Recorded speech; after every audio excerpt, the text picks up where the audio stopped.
Look at that. She's a bathing suit. Look, there's Greg. Hi, Greg. Hi, Greg. Hi, Greg. Waiting for you, Greg. I didn't get Greg. We have How we all 31 doing? people. What? Well, I see 31. Hello. Is that Lucille? No, that's Dennis. Yes, it's Lucille. Can somebody fix this so I can't see Dennis? No, she's not in the meeting, so she's talking over the phone. Okay, She's hi. not in the meeting, so she's at her home. Thank you, Nora. Yeah, she doesn't have access to Zoom, and I cannot watch her without seeing anything. Let's put ourselves on silent. Greg, did you want us to do a quick, I think it was in your email Nora, Yes. tutorial? it's too much trouble for you. Greg, did you It want us looks to like do people are okay. helping people before we get started? Yeah, we can give it a minute. Hi, Greg. Hi, Fari. How are you? I'm doing good. How about you? Fine, thank you. Hi, Flurry. Hey, hi, everybody. Hi, Free. Hey, how are you guys doing? Hi, Mike. I see Mike Dreamy. Hi. Hi, Andrew, Bill. Hello, Hey, Mom. Okay. Greg, do you want me to project the four-way test to start the meeting? Please do. Hey, Dennis. And Russ Osmondson, I believe, is going to head that for us. Thank you, Lucy. Oh, hold on. I just lost my flag. Just 1 minute, please.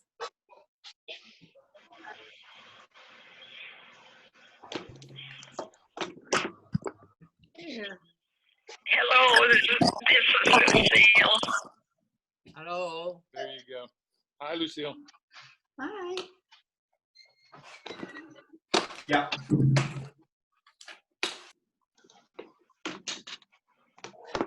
So I think that Fong is going to share her screen, maybe an image of the flag or the four-way test, whichever one pops up first will do. So sorry, I just lost it. I don't know what happened. Okay, really quickly. Hello, this is Lucille. Hi, Hi, Lucille. Lucille. How are you doing, Lucille? We hear you, honey. Hey, Mike. Hi, hello, this is Lucille. Who is this? Everybody, we are It's glad the to Rotary. see you. There's about 30 of us on the line here with you, Lucille. Who is this? Mike Tribune. Everybody. Oh, this is Lucille. I'm at home. Well, good. Hello, Safer at home, everybody. Lucille. Good for you. Hey, Greg, who is that? That was Lily. Is she bringing you lunch or something? I wish. Oh, look, there's the flag. Okay. Okay. If you're ready, everybody, put your hand on your hearts and ready, begin. I pledge allegiance To the To the flag flag of the United States United of United States of America, to the republic for which it stands, One nation, nation, God, God, indivisible, indivisible, and justice. liberty and and justice justice for all. Okay, great. Dennis was eating. I couldn't understand him. He's always eating. He's either eating or sleeping. Rotary lunch, I'm having lunch. There you go. All right. Share the four-way test. Let's see if she's going to share the four-way test with us. I'm trying. Some reason it's lagging. Can we just go ahead without the screen? Yeah. Okay. So I'll go ahead and do the invocation while she's trying to get the four-way test up. So if you guys want to close your eyes or bow, I'll begin with the invocation. Okay, Lord, please give us patience at this time. Please let us think about others. Stay safe. Make it through this difficult time, maybe with a new perspective about what's important in our lives and the lives of people that we care about. To think about families, to think about young and old, and to give wisdom to our leaders and give wisdom to all of our families moving forward. In your name I say this, Lord, amen. Amen. Amen. Thank Amen. you, Russ. Thank you. Amen. Okay, now if we can do the four-way test without the banner, that would be kudos to everybody. But I think Fog's trying to get the four-way test up. She had it up earlier with Brian. Is it the truth you're saying? Not yet, Oh, okay. but it is the truth. It is the truth. You should all be able to do it without the banner. Yeah, you guys want to go for it? Sure. Let's do it. First, Is Is it it the truth? second, Is it Fair fair to to all all concerned? concerned. third, Will it To build goodwill and better And better friendships. fourth. will it be beneficial to all concerned. That was great. Good job. Sorry. Okay, no problem. Can you say I'll bye? turn the meeting back over to our president, President Greg, and your daughter. Thank you, All right. Russ. Great job. Lil- Thank you, Lily's Russ. going to say goodbye. Bye-bye. Oh, stick around. We wanted someone to make sense out of that camera. All right. Thanks. Love you. Bye-bye. How you guys all doing? Nice to see you again. And thanks for logging in. Mary, looks like you're having a rough time out there. Okay, we've got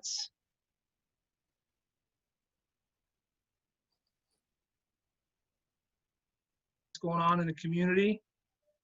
If you could, Chief, thank you for joining us today. We appreciate it. So I'll try to cover as many of the departments and their activities as, can you hear me? Yes. Yep. So our primary function is still responding to emergencies here in town. And those, actually the call load across the entire county of Los Angeles is gone down. People would prefer not to go to the hospital during this time, which is understandable. But, and that's been our experience here too, is while we've gone out on calls, many people are trying to avoid going to the hospital till they absolutely have to. And they're conversing more with their physicians and trying to get guidance about when that, trip may be absolutely necessary. So I guess that's not a bad thing because it's left the hospitals really, in a lot of ways, kind of empty. At least that's what we're seeing. And from the other fire departments around us, those observations are pretty consistent. The other thing that's happened is the fire departments have banded together to compile and distribute data on what we're seeing so that we can share that amongst agencies. It includes number of calls we're going on, number of infected patients. If we're seeing any clusters, they're calling them, where we could alert county health to, and also we're publishing out data to all the fire departments about hospital status, if people are suffering from PPE shortages. So there's a lot of good collaboration going on, and our Department of Health Services has also put 2 policies into place that are fairly significant, although one is that for sick patients, we are contacting the hospital and working with the hospital to make sure a patient really needs to go. And that has also reduced some of the people actually going to the hospital. And the second is, in our most serious cases of cardiac arrest, we're working those up in the field. And that's really not a significant change, although it did make the paper in a couple of instances that this was a big new policy. But in effect, the firefighters in the field can do just about everything. In fact, they can do everything that the physicians in the emergency room can do in the event of a cardiac arrest. So this policy basically codified that. So those are some things happening in the fire department. We have changed our practices. If our dispatch center tells us we're going to a known COVID patient, we are putting one person in complete PPE, gown, mask, face shield, and one person is going in to make an assessment.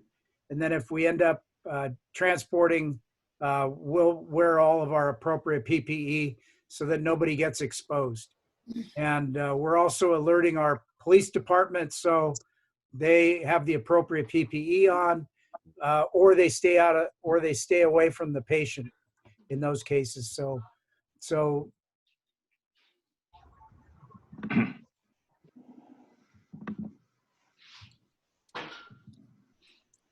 nervous about, an unseen enemy here, but they're being really professional and they're doing a good job. I'm really proud of the job they've done. The other thing that's occurred here in both the police and fire departments has been our sanitizing practices. They're cleaning up the stations, they're sanitizing their own gear, their protective gear, and making sure that everything's clean, because they don't want to get infected and they don't want to bring the infection to one of our residents. So they're being very careful that way. The fire department is also responsible for running the city's emergency operations center. So we opened the emergency operations center early on, and it's really coordinating two things. One is working with the city manager to coordinate our communication efforts so that we're, to the degree that we can, becoming a one-stop shop for accurate, reliable information that's being posted on the website. We're using our elected officials, we're using others to create videos to hopefully get good information out. The second thing we're doing is we are running the San Marino resident support hotline, which is basically a one-stop shop for residents. If they need information, if they have a special need, we will do everything within our power to try to satisfy that. We've also reached out to at least a lot of the elderly residents that we had in our recreation records to see proactively if there was some things that we could assist them with. And then lastly, for the fire department, we worked with recreation on the distribution of disaster kits for the home. We had a disaster preparedness class scheduled for May as part of our senior living series with recreation. Unfortunately, that got canceled, but one of the items that was going to be passed out to residents in the class was a disaster kit. So as opposed to waiting for the next class, we went ahead and contacted all those folks that were registered, and the city's providing them with a disaster kit. Hopefully they don't need it during this time, but it is being passed out for those seniors that we have in our community. And it's I think it's one of those things where where they didn't expect to get something and they got something extra, and they're really happy about that. So that turned out to be really positive.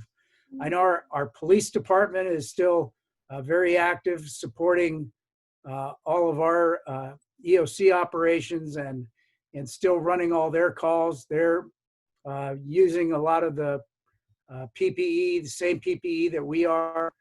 On the website, a lot of virtual activities for our residents, trying to do as much as they can to keep and public works as fortunately works is still an essential infrastructure task. So they're continuing on with their city operations. Lacey Park continues to be open. we're monitoring it. I'm going by every day, as is Chief Public Works is watching it. They're doing a couple things, make sure we're not getting large crowds or people doing any sort of organized activities, which may be a risk. And the second thing is Public Works staff is sanitizing benches, the benches, the tables, the restrooms several times a day. So a lot going on here in the city. I think we've taken the sort of the guiding principle of we're going to do everything we can to help support at least our San Marino residents to the degree we can. And everybody said our city manager has done a good job coordinating all the departments, make sure we're moving in the right direction. And we've gotten nothing but great support from our city council in moving these things forward. Unless there's any questions, that concludes my report. I did want to add one more thing. Observations. There's lots of discussions about recovery at the federal level, at the state level, even at some of the city levels. Tenets have been developed about what needs to be in place for recovery to take place, to get back to normal. Even our city of San Marino has convened a recovery committee to start thinking about what decisions may face our city that we may have some input in, what policies and things and practices we will want to continue after this disease passes. But we're not there yet. Although it's good to think about it, I think the job of leadership is to they can sit around the corner and do next and try to position the organization for that. In our case, our city, and that's prudent. We're doing that planning. We're looking at those things that we might face, but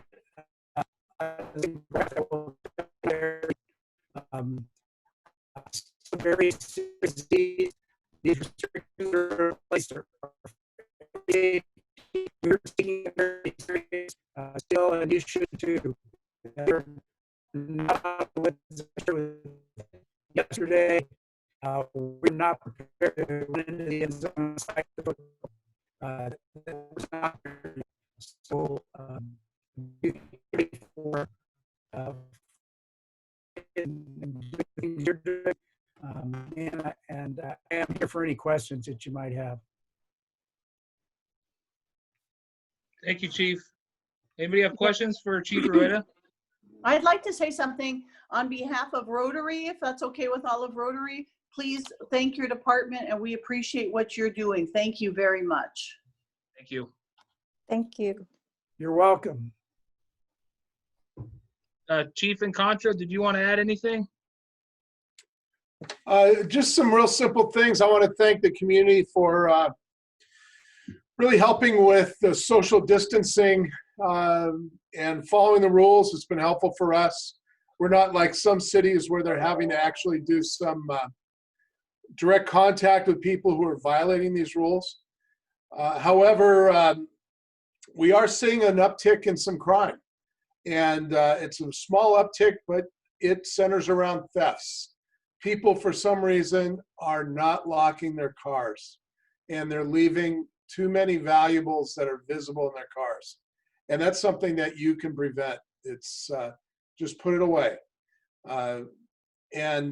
So that's something I need. We're going to be putting out a video message probably early next week about that. The other thing, we are moving ahead with changing the speed limits on several streets within the city. Sierra Madre, north of, which is north of Huntington all the way to California, will be going from 40 to 35. And there'll be a couple other streets that will be changed slower. Nothing is being increased. The other thing is we've seen a significant increase in speed on Huntington Drive. And we have a lot of people walking and riding bikes on Huntington. We're going to be placing some message boards on the east and west entrances and also on Sierra Madre, telling people to slow down because we're going to start writing people tickets.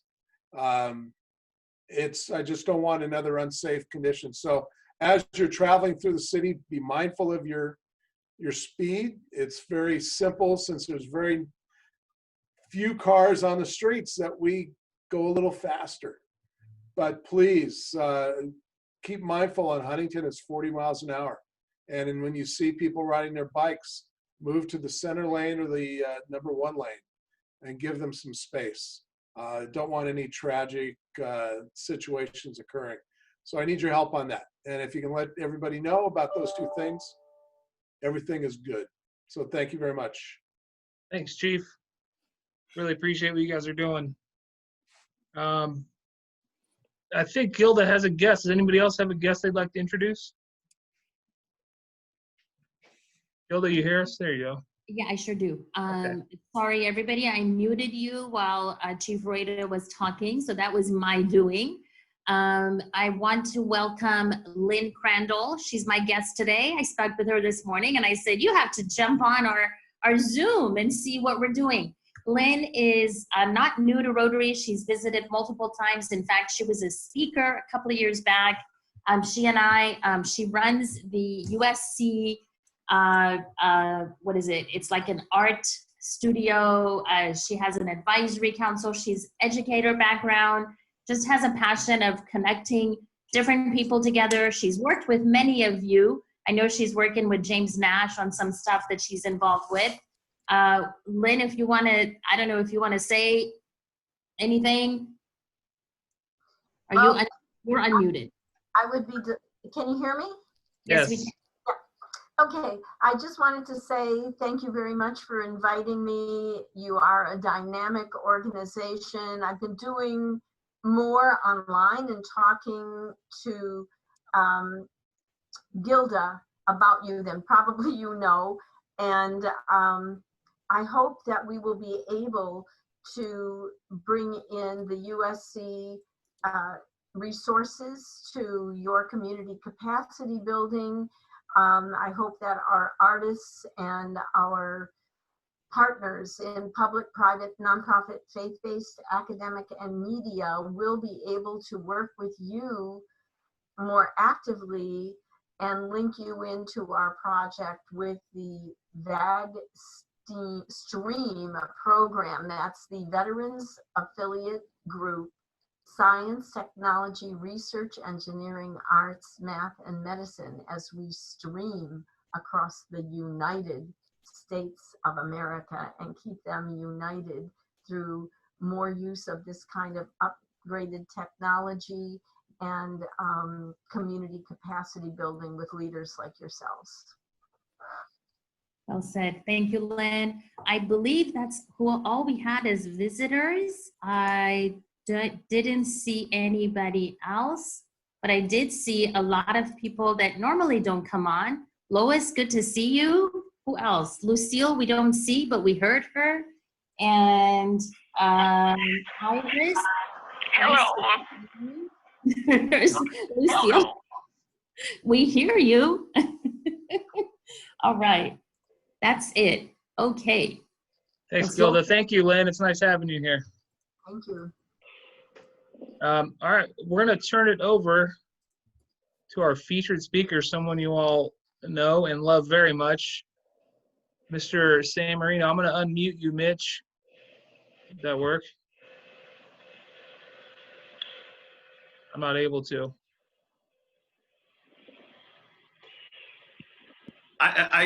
Did I unmute myself? Yeah, you're good. Okay, good. Well, hi, everybody. You know, I'll tell you one thing. What I love about Zoom is that you can see when Dennis falls asleep. Like if you're sitting behind him, typically you're not sure. But now, you know, we're sure every time Dennis falls asleep. And once I start speaking, I'm sure it's not going to be really long. I want to start with something. And, you know, I know that I like to kid and joke a lot. And so I'm guessing many times I've made a statement or something, and you might be thinking to yourself, is he kidding, or is he serious, or is he just dumb? And usually the answer is number 3. but very serious about this. One of my jobs is to, it's not the greatest part of this job, is to evaluate our public officials and our elected officials and whatever. And I just want to tell you that the job that Chief Rueda and Chief Incontro are doing is just sensational. I could not give you guys enough praise at this time. What you guys are doing, they are so active in our community. They have answered and responded to every need. Their officers are as active as they've ever been, if not more. Every time I have a question, they've got an answer. A lot of times residents come to me and say, hey, check into this or check into that, and they have just been available every single time. And again, my job is not to constantly tell them what a great job they're doing, but you guys are doing a great job, as are all of your people. And I think we give them all a Rotary round of applause, thumbs up, whatever you want to do. But Chief Rueda, Chief Incontro, thank you very much for the job that you guys have done. Just sensational.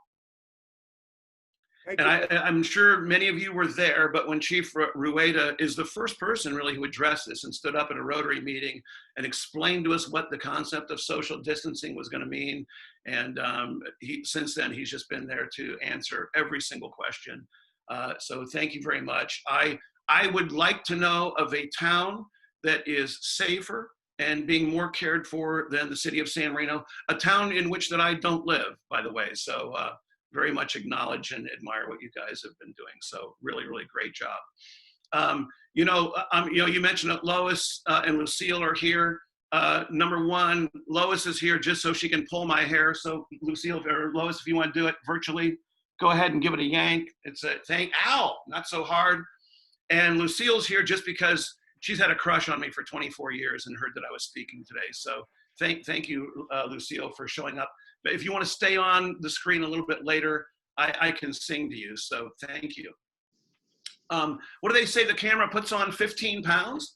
And so aside from the 15 pounds that I've already put on through isolation, you can see that I'm about, or you can, hopefully you can see, about 30 pounds heavier virtually. And I've enjoyed this maybe a little bit too much. Enjoyed the fact that the coronavirus is going around the United States and the world? Not at all. It's a terrible thing. It probably affects us, I'm guessing, at maybe 5 levels. Number one would be our health, and there are people who are dying because of this. So there's nothing that's funny that this is happening. It is a tragedy. I actually know a man who died of it. I had not been in contact with him for several years. As many of you may have known, I ran a youth camp on Catalina Island. He was the father of one of my campers and one of my leaders, and I found out last weekend that he died of coronavirus. I actually know another person who had it and actually has gotten over it. So that was also a shock. So this is a very real thing. And as Chief Rueda said, and if you did not get what Chief Rueda said and sometime his microphone was breaking down, you can look at this week's Tribune, and there is what Chief Rueda's story is right there, and some of what may have not come through you can hear as well. But as he says, this is a very serious thing. People are dying. It's not just older people. It's not just people with immune issues. It is people who are of all ages. So it's a very serious thing. The number two, I guess grade 2 of how it affects us is through financial, and it can be ruin for some people. And I am personally thankful that I have not lost my job.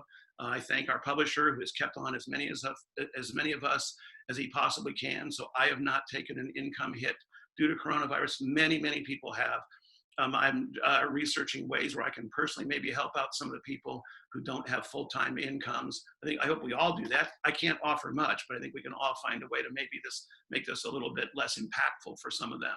I'm very fortunate that none of my family has lost our jobs, but that's another way that has affected us. A third way, and this goes down into a lot of grades, is tremendous inconvenience and even painful events. And one of those is our seniors in high school, seniors in college are missing out on their graduations and the final times of their years. And that is painful. Again, is this level 1 of health and death? No. Is this level 2 of financial ruin? No. But these are tremendous inconveniences and painful things for the young people. And that's really tough. As you may know, I announce a lot of the sporting events in San Marino. Track and baseball and volleyball are 3 of my favorite. And that takes up a great deal of my spring. They're not playing. and I'm in contact with some of the kids, and they're not really happy about it. I've gotten a lot of text messages, seen a lot of things on social media. They're very unhappy about it. When they got that final decision that spring sports were canceled, that was very painful for them. I've been working with the athletic directors at San Marino High School and South Pasadena High School. And what we're trying to do, and I will say trying, is to create a 2-game series or a 2-match series between each of San Marino's and South Pasadena's spring teams. So when and if they're able to play again, and this could go on into July if it had to, I'm guessing, and we're prepared to do that as well. To have San Marino High Schools and South Pasadena's High Schools baseball teams play a home and home game, volleyball teams, track teams, swim teams, softball teams, whatever it might be in the spring sports, to give them maybe one last chance at getting out there. And then maybe they can have their senior night ceremonies, and the kids really look forward to their senior night ceremonies where their parents are thanked and where they're thanked by their coaches for all of their years of service. So that's something that I'm trying to, I'm actually looking into to see if we can pull this off. There might have to be some way where the kids have to do this maybe through SMCAA or through the city or something like that with individual insurance policies or something like that. And we'll see when and if this can happen, if there's even any interest amongst the young people. This is just one way to keep their hope going that they might have their time. Graduation really stinks. And I will tell you this, I don't think that there's a community that I've ever even seen that has a better graduation ceremony and especially grad night than San Marino. My own daughter went to Westridge School, and they had that typical Disneyland trip, and I was a chaperone on that. And while I was on it, I'm like, wow, how much better is grad night than just another trip to Disneyland? And so the idea that our graduates are going to miss out on grad night is very painful. Painful to them, painful to those of us who are involved in it. I know a lot of you out there, I see you dealing cards and whatever, and so I know that you guys are all very involved. It's painful to all of us to see them possibly not be able to go through with their own grad nights. And just want to let you know, I think I wrote it in the paper last week, but Beth Davis, who is the grad night chair for the 3rd time, all 3 of her children, her final 3rd child is graduating from San Marino High School. And so Beth has been the grad night chair now for 3 different grad nights. And Beth has promised to take this as long as she can until it doesn't make sense anymore, to have a grad night and a graduation at the latest date possible. And what Beth says is she needs 2 weeks. She says grad night right now is at the place where it would take 2 weeks of pretty good work and we'd have it done. And I'm guessing that all of you would really pitch in to make this, it probably wouldn't take 2 weeks once things were to be able to break open again. I want to also say, and I can see the chief right there, I am not encouraging us to do anything faster than what makes sense. But once it makes sense and it is amenable to all in our health officials, once meetings like this, are able to take place, I am going to be one of the first ones out there to help make some of these kids' lives a little bit better. And I'm sure that you guys will do that too. But in no way is what I'm saying, let's get rushing on to do this. A lot of the sports talk radio that I listen to, they're saying, oh, come on, we can start sports now. I really don't think so. And I'm not the type of person who makes that decision. There are a lot of people who spend a lot more time in school and spend a lot more time in school doing better than I did in school, who can tell us when we can safely start to congregate again. But I just want to say that once this happens, I'm going to do all I can. I'm sure all you can do as well to make sure that these kids get their final celebrations, at their schools and whatever. And that's a very, very painful thing to see these kids lose. That a lot of hard work goes into it. Also, I hope that the message to the young people and to all of us is to enjoy and live every day. And so that something like this is not going to be as impactful as it might be otherwise. So there are some lessons in this. Again, this is as we go down those levels from 1, 2, 3, 4, 5. Those of us who are just being inconvenienced by this, there are a lot of things that we can learn. So one of those, I think, is to enjoy every day. Kind of like this guy does. Look who stopped by to say hello. Little Paul, there he is. Little Paul brings me sodas. And Little Paul brought me a Diet Coke the other day, or the other week, actually. I haven't seen Little Paul for a while. So my Diet Coke stock is thanks in great part to Little Paul, who makes an occasional visit past the Tribune. Dennis, does anyone have a report on Little Paul? Maybe you can give it after we're unmuted, because I'd love to hear how Little Paul is doing if anybody's seen him. I haven't seen him. As far as the Tribune, business goes on pretty much as usual. It's a little bit different. I am in the San Marino office, and there is nobody here There has not been anybody here since the Outlook bought the newspaper, and then the staff pretty much has gone on in La Cañada at the Outlook offices. And so that's what's been going on. I am here just about every day. I am quarantined and I am all by myself. Nobody really ever comes by here. If people want things, I kind of slide under the door, pass it through the window. So I am all by myself here. Still have plenty of things to write about. So there are, sadly, a lot of it is COVID-19 related, but there are other stories. Some of the things you will read about in this week's paper is that all of you, I'm sure, know Andy Barth and Andy's daughter, Catherine. And she is actually on the front lines of the battle against COVID. She is a nurse practitioner, and a physician's assistant, graduated from USC. And she was working at Cedars-Sinai. And one day, not long ago, they walked in and said, oh, by the way, this facility is going to be turned into a COVID-19 triage facility. And so Catherine Barth is working in a COVID-19 triage facility and is, heavily, wearing a lot of PPE and stuff like that. So she literally is on the front lines of what's going on in one of our hospitals. So I give her a lot of credit. I had a couple long conversations with her, but give a lot of credit to Catherine. That's something I'm sure she does not need to be doing, but I encourage you to read about that as well. Also, told Russ about this, but a little story about Southwestern Academy. Southwestern Academy has 25 students who are still on campus, many of them, or all of them actually, who live in other countries and who, for one reason or another, either had to or chose to stay on campus at Southwestern Academy. As you can see, I properly socially distanced them for this picture yesterday. So it's a neat little interview about what they're doing and how school is going on for the young people at Southwestern Academy. Another thing that I thought was kind of interesting is I put out a call for people to send us quarantine Tribune pictures. So usually it's the traveling Tribune. And so I asked people to send pictures of themselves in quarantine with the Tribune. So in fact, Ariana Bassary is right here, I believe. And, with her quarantine Tribune, and you might see some faces there that you recognize as well. But instead of the traveling Tribune, it's the quarantine Tribune. So it doesn't even cost you a plane ticket or a bus ticket or anything. You can just walk into your living room and get a picture of yourself in the quarantine Tribune. Next week, I'm working on a feature of several people who are doing a lot of great things for our community and pitching in to help people get through this very, very painful thing.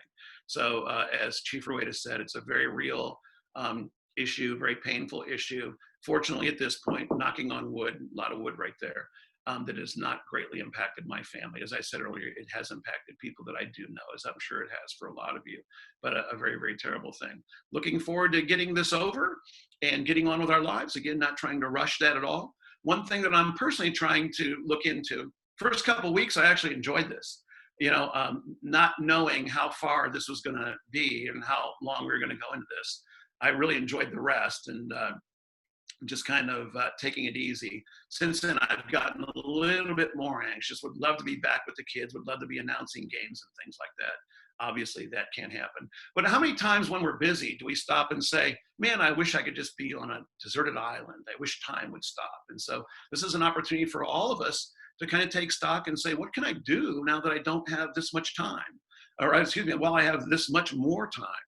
On Sunday, I did some math, and we were 33 days into the quarantine, into the safer at home. And we had 33 days until May 15th, which is the date that this is kind of promised that we're going to stay under. I'm almost sure that it's going to be extended from that. But I use that date because it is the one that was in place, is that it was it's May 15th and it was 33 days away. So I kind of looked at it as a halftime and I'm like, okay, we're right here at the half. It's probably gonna go longer than this. It's gonna go into overtime, but we do have at least these 33 days more. And how can I use this more positively? So I've picked out a few things that I kind of need to get done as well. So I'm trying to use this time away to do things that I've kind of looked forward to doing. One of which I'm sure is cleaning out the garage. I'm sure we all have issues like that around our homes. So I kind of encourage you to do the same thing. What can we do at this time to use it to our advantage? And as it looks like we've got at least 28, 29 more days of this before we would ever be let off of this safer at home. Where's Ben? So where's Ben Magradician? Dennis, you're on there. I saw Ben. Can you stick Ben on there? Let's take a look at Ben, that beautiful beard of his. Ben, are you there? I think he helped his dad set up his computer and ran away. Ben had that beautiful beard and facial hair when he was 17 years old. And I worked with Ben at on the old Channel 19. And Ben, you may have seen him on the front page of the Tribune. He was on The Price is Right or something like that. So if Ben can stick his head in there, Dennis, call Ben back to the camera if you have the time to do that. Love to see Ben. Another thing that I really hope goes on, and I've talked to Greg about this, but I really hope that we can get back to the Paul Harris luncheon, and that can be, right afterwards. I wanted to do John Quinn a favor and offer a write-up in the Tribune on the front page, just like every other recipient of the Paul Harris Award receives. And then I talked to Greg about it one time, and I'm like, you know what? I don't want to write that up yet, because I'm hoping that Rotary can extend out the date that the Paul Harris luncheon can be held, and so that John can get his just due and a full luncheon. So I'm kind of hoping that that can be done, and I'm guessing that a lot of Rotarians kind of agree with me with that on that. So I'm hoping that we can get a Paul Harris luncheon in. And I'm also sad about the extension or the postponement of the Motor Classic. And for Aaron, Dennis, all of you that are very, very involved in the Motor Classic, sorry that that the initial date could not be met. And it's such a very important thing to our community. Supports so many charities. I'm just hoping that that doesn't have to get delayed again. Let's hoping that that can take place, because that's a very important event and would give us all a nice opportunity to get outside. Speaking of getting outside, I got in the sun on Saturday and got completely fried. I usually try to keep a decent tan. I play a little bit of golf and spend a fair amount of time outside. And I had not recognized the sun, so I sat out in a chair, kind of fell asleep. And I was wondering, is this my camera putting like red or purple on my face? Wish I could tell you that, but this is a healthy sunburn. If Chief Rueda offline has anything he can offer me besides aloe, I would love to listen to it. Basically, that's all that I have.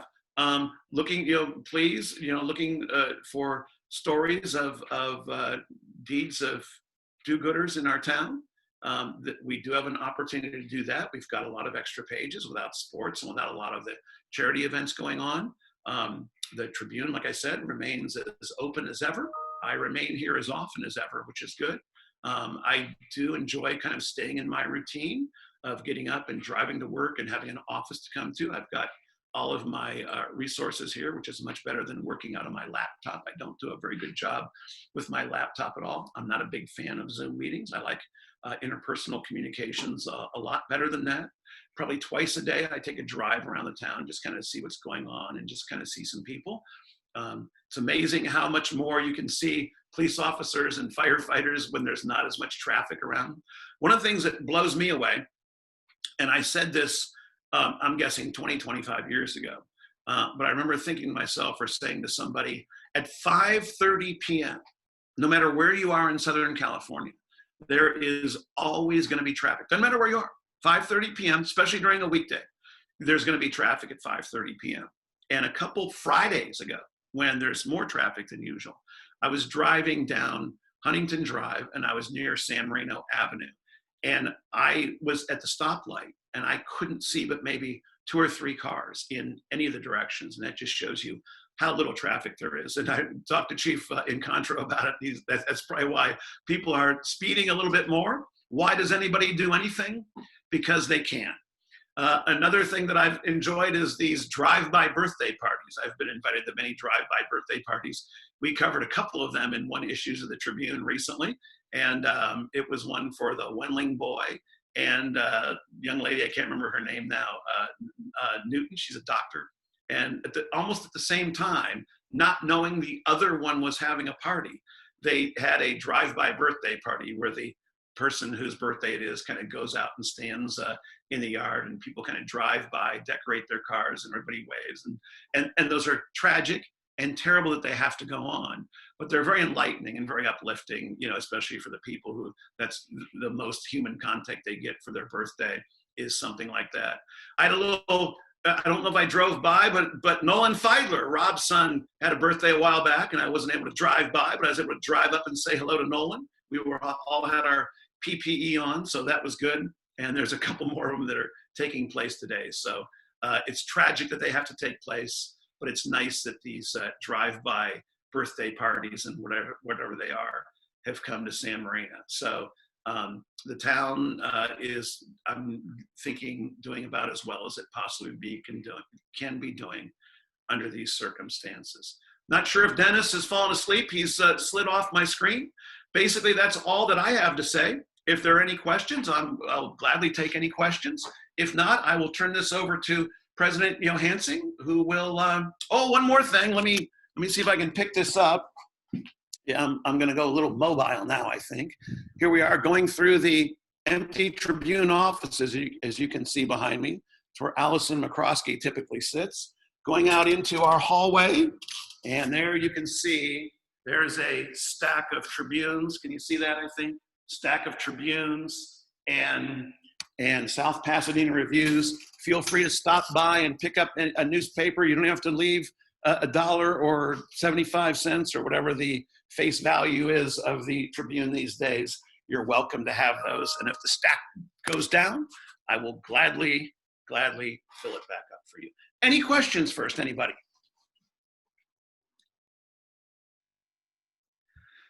That seems like a no to me.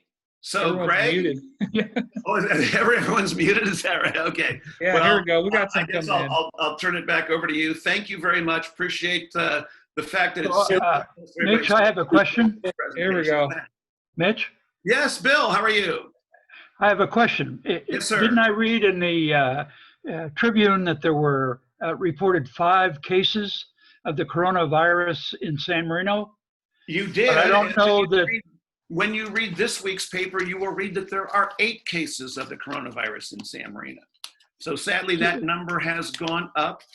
We do get a daily report. That is I wouldn't say it's a high number, but it's maybe medium well. I believe that so what number they assign to that for comparison purposes, and Chief Rueda might be able to verify this himself, either on here or in a conversation with you. But I believe that represents about 60 per 100,000. And that's actually kind of a medium to higher number. But that's also being compared with some outlying communities that have 0 or 1 case. So 8 cases is maybe an average number.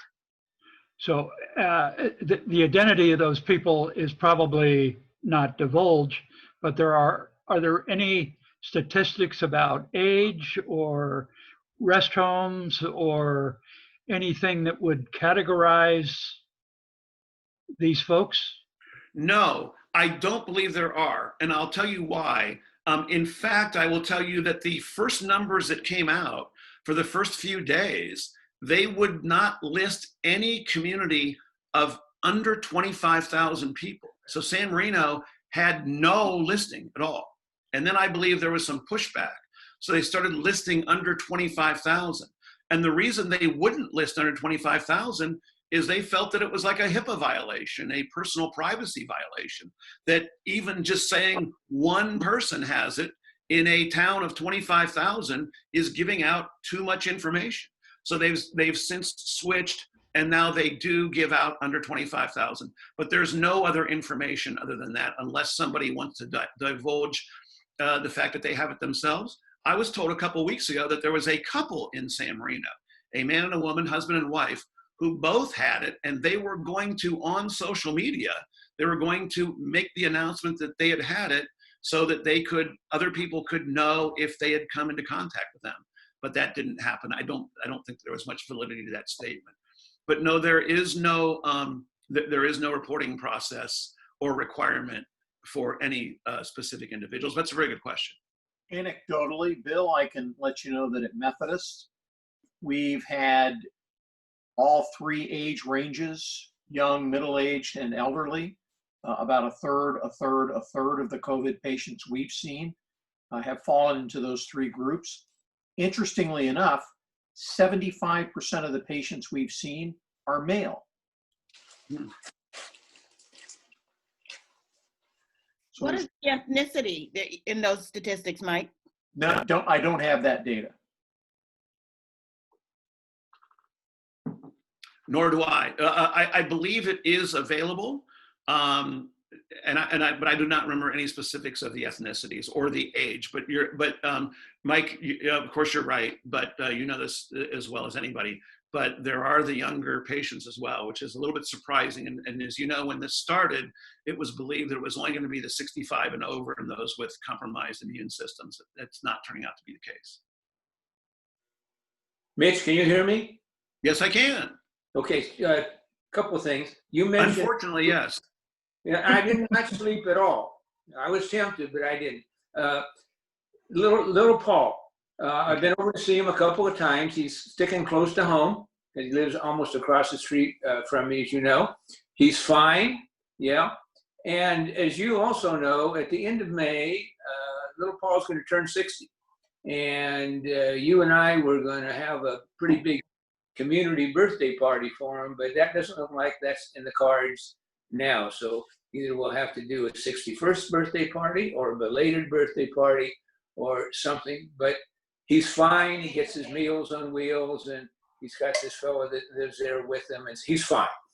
Number two, as to the Motor Classic, as you know, as you commented, it got postponed till August 22nd and 23rd. For sure now, the gala is not going to be on. That would be on the 22nd. Aaron and I have not had a detailed conversation about the 23rd. I would just say this as a person, so no decision has been made about that, but I listened carefully to the governor's speech a couple of days ago and sent Aaron the YouTube on that. On minutes 46 to 48, they talk about what they call mass meetings. And this would maybe get 100 or 1,000 or even 10,000 people together, and use the governor's terminology. He just said, that's not going to be in the cards. It just isn't going to work. So Aaron and I have, or Aaron with his board, which I'm part of, have not addressed that. But personally, I would say that there's not a chance that we're going to have a Motor Classic this year.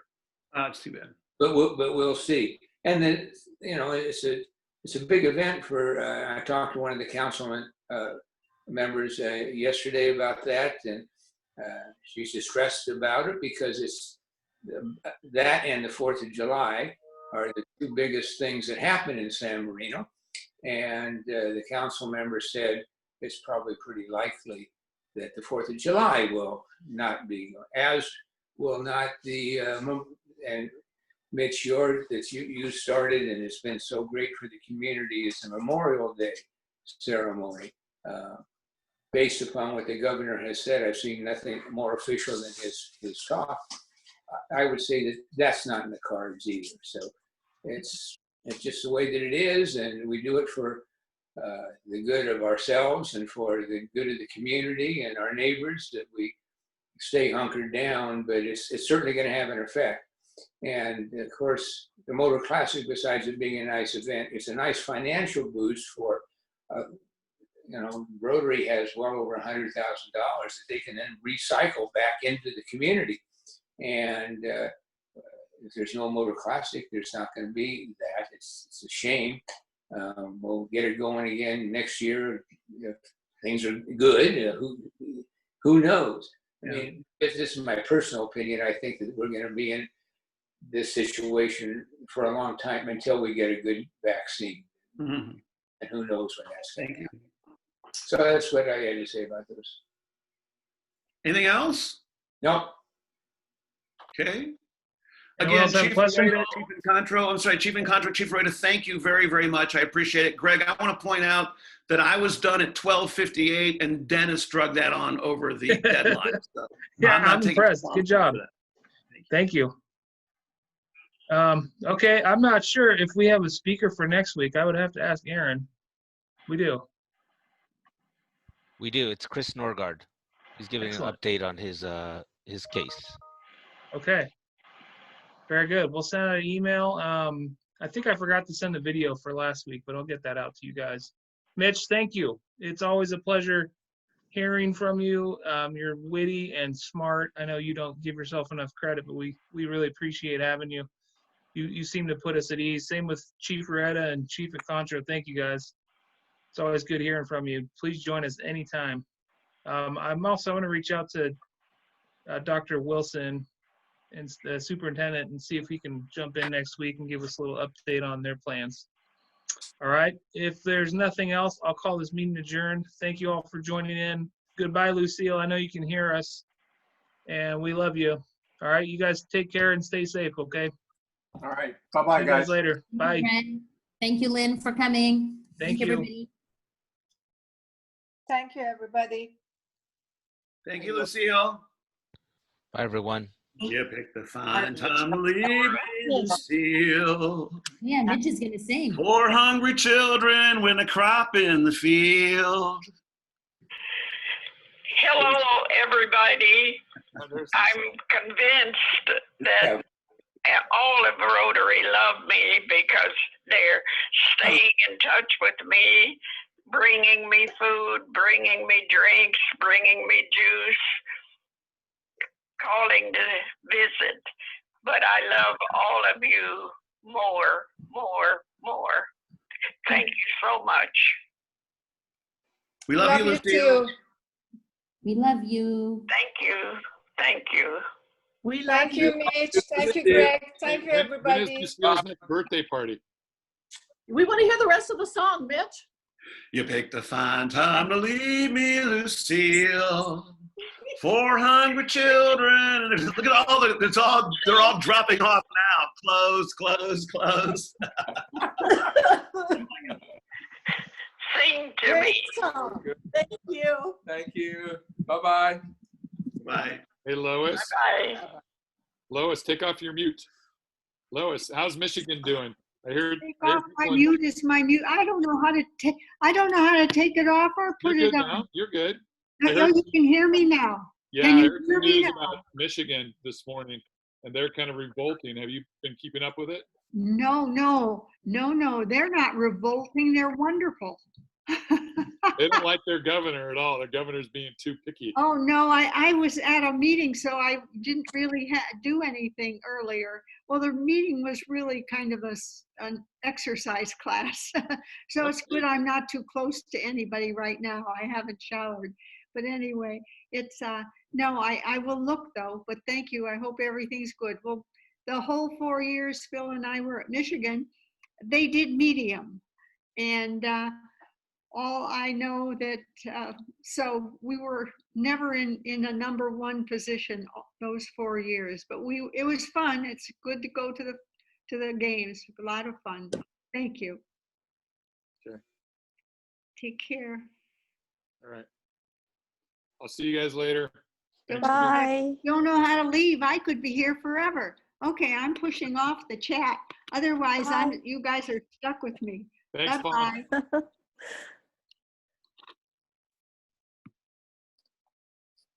Bye. Bye, everyone. There's something called a leave meeting on your screen. It's on the right-hand side at the bottom. You just press leave and you're done. Thank you very much. Thank you, And everyone. Sorry, I my understand it. Thanks. my I'm leaving. mouse is I'm outta acting here. up, so Yeah. Gilda will have to take over. Thank you. Yeah. Bye. Can't beat meet up anymore. I'm out of here. Thank you, Fong, for organizing all the technical stuff. Thank you. My mouse is acting up, so I can't do end meeting. You guys will have to end meeting yourself. I'm leaving. Bye-bye. I pushed leave meeting, but I'm still stuck here. And Dennis, you're stuck there too. Oh, I think maybe Dennis left. Okay. Leave meeting. Well, I'm going to hang up. I've had it. Just hang up. Just hang up. I don't know how. Do I just close this off? Okay. Thank you. Bye. While I fix my mouse. Bye. Bye.